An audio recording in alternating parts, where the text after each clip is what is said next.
독일의 사회학자인 F. 트위니에스가 사용한 사회의 두 가지 범주 개념이 있습니다. 그것은 게마인샤프트와 게젤샤프트입니다. 이 게마인샤프트는 공동사회를 의미하며 게젤샤프트는 이익사회를 의미하는 용어입니다. 이 게마인샤프트 공동사회는 전통이나 관습, 종교, 신앙 같은 것으로 사람들이 결합되어 정서적 일체감 속에서 사람들이 융합적으로 생활하는 공동체를 의미합니다. 반면 게젤샤프트 이익사회는 반대급부나 담례가 없다면 남을 위하여 어떤 일을 하거나 어떤 것을 주려고 하지 않는 이해관계에 입각한 사람들의 수단적, 일면적 결합체를 의미하는 용어입니다. 그렇다면 그리스도의 교회는 어떤 사회일까? 게마인샤프트인가? 게젤샤프트인가? 하나님이 꿈꾸셨던 그분의 백성의 공동체는 어떤 모습일까? 노련한 수의사는 개만 보고도 생면부지의 개 주인에 대하여 많은 것을 알 수 있다고 합니다. 그렇다면 세상은 이 땅의 그리스도인들을 보고 하나님에 대하여 무엇을 배울까? 사람들이 우리의 교회를 생각할 때 처음 떠오르는 이미지는 무엇일까? 그리고 그 공동체 안에서 살아가는 그분의 백성의 삶은 무엇으로 특징 지어지는가? 우리의 교회는 어떤 모습일까? 우리가 속해 있는 이 공동체는 어떤 사회일까? 우리의 거룩함은 어떻게 나타나는가? 우리는 어떻게 살고 있는가? 이런 질문들을 생각하며 오늘의 말씀을 함께 나누고 싶습니다. 신약의 대표적 교회에 대한 비유 중 하나는 하나님의 백성으로서의 교회입니다. 교회는 하나님의 백성이라는 것입니다. 그래서 사도 베드로는 이렇게 말합니다. 베드로전서 2장 9절과 10절에서요. 오직 너희는 택하신 족속이요 왕같은 제사장들이요 거룩한 나라요 그의 소유된 백성이니 이는 너희를 어두운 데서 불러내어 그의 기이한 빛에 들어가게 하신 자의 아름다운 덕을 선전하게 하려 하심이라.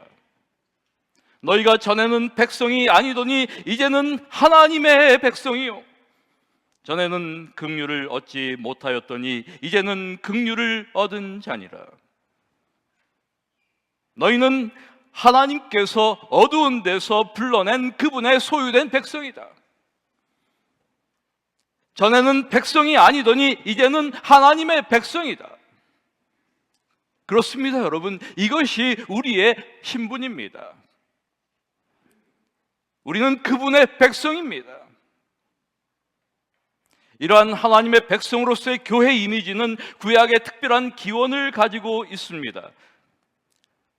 특별히 아브라함의 부르심은 교회의 일종의 프로토타입, 원형이라고 말할 수가 있습니다.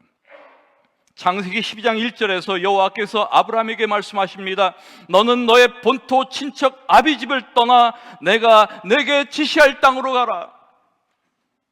하나님께서 아브라함을 불러내고 계신 것입니다. 지금 본토 친척 아비 집으로부터 불러내시는 것입니다. 칼레오, 칼레오, 에클레시아죠. 그래서 아브라함이 지금 불러냄을 받은 자, 교회가 되는 것입니다. 흔히 믿음의 조상으로 불리는 아브라함, 우리는 그를 우리와 다른 위대한 인물 혹은 특별한 인물로 보는 경향이 있습니다. 그러나 사실 그는 우리와 다를 바 없는 보편적 인간입니다. 그의 종교적 행적은 어떤 사람도 할 수 있는 것입니다. 그만큼 단순합니다. 불교의 고승처럼 높은 수행을 하는 것이 아닙니다. 수도사의 삶을 사는 것도 아닙니다. 그는 엄청난 위대한 업적을 남긴 영적 인물이 아닙니다. 그러나 그는 성경에 등장하는 하나님과 대화하는 첫 번째 사람으로 나타납니다. 하나님의 벗으로 나타납니다. 그래서 아브라함의 삶의 여정은 그리스도인 삶이 무엇인지, 교회가 무엇인지를 보여주는 것입니다. 그리스도인의 삶이란 일종의 영적 여행입니다. 신성한 장소로 가는 여행, 하늘 본향을 향하여 가는 여정입니다.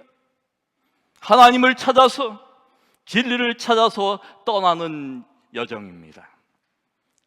과거의 지식과 관념에서 떠나는 것이죠. 새로운 경험을 통하여 진정한 진리를 발견하는 그런 여정입니다. 떠남, 출가, 이것이 하나님의 요구입니다. 그래서 떠나는 것이 없이 그리스도인 삶은 시작되지 않습니다. 히브리서는 이러한 아브라함의 경험을 이렇게 진술합니다. 믿음으로 아브라함은 부르심을 받았을 때 순종하여 장래 기업으로 받을 땅에 나갈새 갈 바를 알지 못하고 나갔다. 아브라함이 하나님의 부르심에 순종하여 나왔을 때 처음 만난 것, 그것은 다름 아니라 광야였습니다. 여러분, 광야란 우리에게 풍부한 영적 사유를 일으키는 장소입니다. 광야가 지닌 그 깊은 상징성으로 인하여 흥미롭게도 성경은 광야 교회라는 표현을 사용하여 광야의 경험과 교회의 경험의 유사성을 유추하도록 도와줍니다. 광야의 경험이란 우리의 삶이 전적으로 하나님께 의존되어 있음을 깨닫는 경험이기도 합니다. 주님만이 내 도움이 되시고, 주님만 내 빛이 되시는, 주님만 내 친구 되시는 곳이 광야입니다. 성령께서 우리의 영을 다시 새롭게 하시는 곳, 그곳이 광야입니다. 우리의 인생에서 우리는 때로 광야에 서 있는 경험을 마주할 때가 있습니다. 그 광야의 황량함을 마주해야 하는 때, 그 광야 한복판에 서 있을 때, 지금 내가 광야에 서 있다는 생각을 하고 계시는 분들, 사랑하는 여러분, 그 순간이야말로 내 인생에 하나님을 대면하는, 주님만이 내 도움이 되시고, 주님만 내 빛이 되시는, 주님만 내 친구 되시는 그 소중한 경험을 갖는 시간임을 기억하셔야 합니다.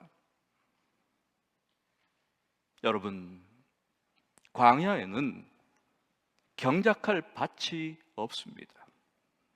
그러므로 생존을 위한 모든 것이 하나님의 선물입니다. 광야의 삶이란 떠돌이 삶입니다. 집 없는 생활입니다. 초막에서 지내는 삶입니다. 그래서 이스라엘 백성들은 광야를 여행하면서 초막을 지었습니다. 그리고 그 초막에는 지붕이 없었습니다. 하늘을 볼 수 있어야 했습니다. 그들은 잠자리에 누워서 하늘에 빛나는 별들을 바라보며 잠이 들었습니다. 그것은 그들을 보호하는 지붕이 하나님이심을 상기시키는 것이었습니다. 사랑하는 우리 교회 여러분, 하나님과 함께 사는 경험을 갖는 것, 이것이 광야의 경험이며 교회로서의 우리들의 삶입니다. 늘 하나님을 의식하는 삶, 하나님의 임재 아래 사는 것, 고람대오의 삶을 살아가는 것, 저는 교회인 우리의 삶이 하나님 앞에 사는 삶이 되어야 한다고 믿습니다. 이러한 아브라함의 부르심을 통해서 하나님께서는 그로 하여금 한 민족을 이루게 하셨습니다. 아브라함은 강대한 나라가 되고 내 자손을 하늘의 별과 같이 번성케 하여 이 모든 땅을 내 자손에게 주리니 내 자손을 인하여 천하 만민이 복을 얻으리라. 이것이 하나님의 약속이었습니다. 그리고 이러한 약속으로 이스라엘 백성이 탄생했습니다. 하나님께서는 이스라엘과 언약을 맺으시면서 너희가 내게 대하여 제사장 나라가 되며 거룩한 백성이 되리라고 하셨습니다. 제사장 나라, 거룩한 백성이 되겠다. 그리고 우리 역시 교회로서 하나님의 백성이 된 것입니다. 그래서 베드로는 이 사실을 이렇게 말한 것입니다. 오직 너희는 택하신 족속이라고, 왕같은 제사장들이라고, 거룩한 나라요 그의 소유된 백성이라고 말하는 것입니다. 그렇다면 하나님의 백성을 결정짓는 특징이 무엇일까? 이 교회와 공동체를 결정짓는 특징은 무엇일까? 여러분, 그것은 다름 아니라 거룩입니다. 그렇다면 거룩이란 무엇인가? 거룩의 그 신학적 의미가 무엇일까? 우리는 일반적으로 거룩이란 용어에 대하여 다양한 느낌과 이해와 태도를 가지고 있습니다. 어떤 분들은 거룩에 대한 경직된 이해나 오해를 가지고 있기도 합니다. 거룩을 신비한 종교적 체험으로 여기거나 어떤 종교적 태도나 모습으로 생각하기도 합니다. 그래서 이런 표현도 있죠. 어떤 사람들을 향해서 거룩한 척한다, 이런 말을 사용할 때가 있어요. 이런 표현들 속에는 거룩의 어떠한 외형적 형태가 있다는 생각을 반영하는 그런 표현이 아닌가 생각합니다. 이런 의미에서 거룩에 대한 우리의 이해를 좀 점검해 볼 필요가 있다고 생각한 것이죠. 거룩을 의미하는 히브리어의 카도시는 구별됨을 의미합니다. Set apart from, 무엇으로부터 구별되는 것입니다. 그래서 하나님의 거룩하심, 그분의 거룩성은 그분이 창조주이기 때문입니다. 다시 말해서 하나님은 피조물과 구별되시기 때문에 그분은 거룩한 분입니다. 하나님께서는 떨기나무 불꽃 가운데서 모세에게 말씀하셨습니다. 내가 선 곳은 거룩한 땅이니 내 발에서 신을 벗으라. 모세가 선 땅이 거룩하다는 것입니다. 그것은 하나님의 특별한 임재의 장소이기에 다른 땅과 구별되기 때문에 거룩한 땅이라는 말입니다. 여러분, 안식일이 거룩한 까닭은 그날이 다른 날과 구별되기 때문입니다. 이런 의미에서 구약에서의 거룩은 구별됨을 의미했습니다. 이스라엘이 거룩한 백성인 것은 그들이 구별된 백성이기 때문이었습니다. 그들은 구별된 백성으로 부르심을 받았습니다. 이방인으로부터 구별된 백성이었습니다. 영적 이스라엘인 우리 역시 세상과 구별됨으로 거룩한 백성이 되도록 부르심을 받은 것입니다. 그렇다면 여러분, 어떻게 구별될까요? 언약 관계의 첫 출발점으로 하나님께서 이스라엘 백성들에게 하시는 말씀을 우리가 주목할 필요가 있습니다. 하나님께서는 출애굽기 19장 5절과 6절의 말씀에서 이렇게 말씀하셨습니다. 세계가 다 내게 속하였나니 너희가 내 말을 잘 듣고 내 언약을 지키면 너희는 모든 민족 중에서 내 소유가 되겠고 너희가 내게 대하여 제사장 나라가 되며 거룩한 백성이 되리라. 여러분, 하나님께서 하시는 말씀 가운데 이 부분이 참 중요합니다. 세계가 다 내게 속하였다. 하나님께서는 가장 먼저 소유권에 대한 개념의 전환을 지금 이스라엘 백성들에게 요구하시는 것입니다. 이것이 이스라엘의 부르심의 첫 출발점입니다. 하나님께서는 의식의 전환을 지금 요구하시는 것입니다. 누가 소유의 주체인가에 대하여 다시 한번 기억하게 만드시는 것입니다. 이스라엘의 소유의 주체가 분명히 드러난 것입니다. 모든 것이 다 하나님의 것이다. 여러분, 그러나 이방인들의 소유의 주체는 무엇일까요? 이방인들의 소유의 주체는 자기입니다. 내 것입니다. 모든 소유권이 자기에게 있습니다. 다 내 것입니다. 땅도 마찬가지입니다. 이방인에게는 자기 땅입니다. 그러나 이스라엘에게 땅은 하나님의 땅입니다. 그래서 이스라엘 백성들은 첫 소출을 하나님께 드렸습니다. 이것은 모든 것이 하나님께로부터 왔음을 고백하는 행위였습니다. 그렇습니다, 여러분. 우리가 11조를 드리는 것, 이것은 모든 소유가 하나님의 것임을 고백하는 신자의 믿음의 행위입니다. 이것이 우리가 그리스도인이 되어 하나님의 백성이 되었을 때 일어나는 첫 번째 변화이기도 합니다. 소유권에 대한 인식의 전환이 이루어질 때, 이때 비로소 드리는 삶이 가능해지는 것이죠. 아, 나의 모든 소유가 내 것이 아니구나. 이 모든 것이 하나님의 것이며 그분의 선물이구나. 이런 의식이 중요합니다. 이런 의식의 차이는 거룩의 의미를 예배와 삶의 방식이란 두 가지 측면을 통하여 우리에게 극적으로 보여줍니다. 여러분, 이방인의 제의의 목적은 언제나 다산지향적입니다. 다산이라고 하는 것은 자기 이익의 극대화를 의미합니다. 많이 생산해내는 것이죠. 그래서 이방인들은 이런 다산이란 이익을 추구하는 수단으로서 제사를 지내고 신을 경배하는 것입니다. 그러므로 이스라엘과 이방인의 차이가 무엇일까? 그것은 무엇을 중심으로 살아가는가에 달려 있습니다. 여호와를 중심으로인가? 다산을 중심으로인가?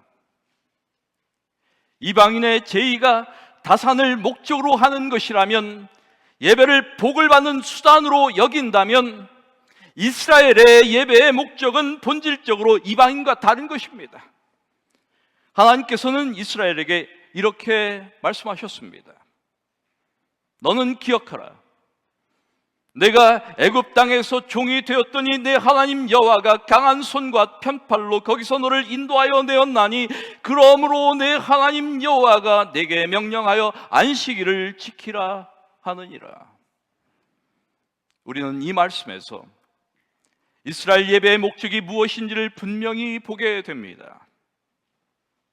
이스라엘의 안식일 지킴의 목적, 그것은 얻기 위한 것이 아닙니다. 목적을 이루기 위한 수단으로서의 예배도 안식일 지킴도 아닙니다. 그것은 기억하기 위한 것입니다. 무엇을 기억합니까? 내가 애굽 땅에서 종이 되었던 그 사실을 기억하는 것, 종됨을 기억하는 것, 이것이 이스라엘 예배의 실존적 출발점이었습니다. 그렇습니다. 여러분, 예배는 자기가 누구인지를 기억하는 것에서부터 출발합니다. 우리의 첫 실존적 출발점은 무엇일까? 우리는 죄와 죽음의 종된 자들이었습니다. 전에 백성이 아니었으며 하나님도 없는 그런 존재들이었습니다. 그러나 하나님의 긍휼과 자비와 사랑으로 하나님의 백성이 되었습니다. 이러한 구속의 은총에 대한 감격이 없다면 여러분, 우리는 이방인과 다를 바가 없습니다. 이러한 감격이 없을 때 우리가 추구하는 것이 이방인과 같아지는 것입니다. 더 좋은 집을 항상 찾고, 더 좋은 차, 더 높은 지위, 더 큰 권력, 더 큰 명예, 이 이상의 궁극적 가치가 없기 때문입니다. 이방인과 다를 바가 없습니다. 오늘 우리의 예배의 목적은 무엇일까? 하나님의 구속의 역사를 기억하고 이를 감사하기 위한 것입니다. 우리가 안식일을 지키는 것은 이를 기억하기 위한 것입니다. 여러분, 지키는 것보다 더 중요한 것은 기억하는 것입니다. 기억하는 것은 성만찬의 기념하라와 같은 의미입니다. 기억할 때 우리의 삶의 방향성이 달라집니다. 그러므로 하나님의 구속의 은총을 기억하는 것, 죄와 죽음의 종노릇하는 것으로부터 우리를 구원하신 하나님의 구속의 능력을 기억하는 것, 이것이 예배의 본질입니다. 이러한 방식으로 오늘 우리는 영광과 존귀와 능력을 받으시기에 합당하신 하나님께 엎드려 경배하는 살아있는 예배를 드리는 것입니다. 그러나 우리의 문제가 무엇입니까? 그것은 우리는 너무나 잘 잊는다는 것이죠. 잊음, 망각, 이상하리만큼 쉽게 우리는 하나님의 그 망각하신 은혜를 잊어버립니다. 그리고 결국 자기 이익의 극대화라는 삶의 방식으로 돌아가는 것입니다. 이렇게 우리는 구별됨으로만 나타나는 그 거룩성을 잃어버리고 마는 것입니다. 그리고 자기 이익의 극대화는 우리의 삶의 방식을 또한 규정합니다. 그러므로 구별됨은 삶의 방식의 구별을 의미합니다. 이방인의 다산지향적 삶의 방식으로부터 구별되는 것입니다. 이스라엘의 삶의 방식은 이러한 이방인의 삶의 방식과 구별되어야 했습니다. 이방인의 가치와 삶의 방식은 자기 이익의 극대화로 항상 나타납니다. 이익을 위해서 뇌물을 주고받습니다. 저울을 속입니다. 이런 의미에서 이방 사회는 철저한 이익 사회였습니다. 게젤샤프트입니다. 이런 사회에서는 약자와 강자가 언제나 분리됩니다. 약육강식의 사회입니다. 그래서 늘 약자는 고통을 당합니다. 고아와 과부가 고통을 당합니다. 그러나 이스라엘의 삶의 가치는 하나님의 말씀에 대한 순종을 통하여 하나님의 영광을 드러내는 것입니다. 이스라엘의 사회적 이상은 강자, 약자의 분리가 없는 사회를 만드는 것입니다. 따라서 이스라엘의 삶의 방식은 하나님의 은혜를 기억하는 약자에 대한 배려로 나타납니다. 이것은 종에 대한 기억, 곧 자기 존재의 실존에 근거한 것이었습니다. 소유권에 대한 올바른 인식을 통한 결과였습니다. 사실 이사야 11장 6절의 말씀은 이스라엘 사회의 모습을 그리는 그러한 말씀이기도 합니다. 이사야 11장 6절에 그때 이리가 어린 양과 함께 살며 표범이 어린 염소와 함께 누우며 송아지와 어린 사자와 살찐 짐승이 함께 있어 어린 아이에게 끌리며. 이리, 표범, 사자, 강한 동물들입니다. 어린 양, 염소, 어린 아이가 함께 지내는 곳. 여기에는 약자와 강자가 없습니다. 약육 강식이 지배하지 못하는 사회입니다. 하나님이 주인인 사회의 모습입니다. 물론 이것은 천국의 모습을 묘사하는 말씀으로 많은 사람들이 이해하지만, 그러나 여러분, 이는 또한 하나님의 주인인, 하나님께서 주인인 교회의 모습이기도 합니다. 여러분, 누가 진정 이스라엘일까요? 하나님께서는 이렇게 말씀하십니다. 고아와 과부를 위하여 정의를 행하시며 나그네를 사랑하여 그에게 떡과 옷을 주시나니 너희는 나그네를 사랑하라. 전에 너희도 애굽 땅에서 나그네 되었습니다. 우리는 이 하나님의 말씀 속에서 참된 이스라엘이 되는 것, 그것이 약자에 대한 우리의 태도와 관련되어 있다는 사실을 발견하게 됩니다. 고아와 과부에 대한 배려, 약자에 대하여 어떠한 반응을 나타내는가, 자기 이익의 극대화에서 얼마나 우리가 자유로운가, 이것이 누가 참된 이스라엘인가를 결정하는 핵심 요소라고 하는 말입니다. 자기 이익의 극대화로 불의가 생겨나지만 공의를 실천하는 것, 나그네를 사랑하는 것, 이것이 거룩의 본질이라고 하는 그러한 말씀입니다. 그런데 이스라엘의 문제는 이 거룩한 사회가 이방 사회와 유사한 모습으로 변질된 것입니다.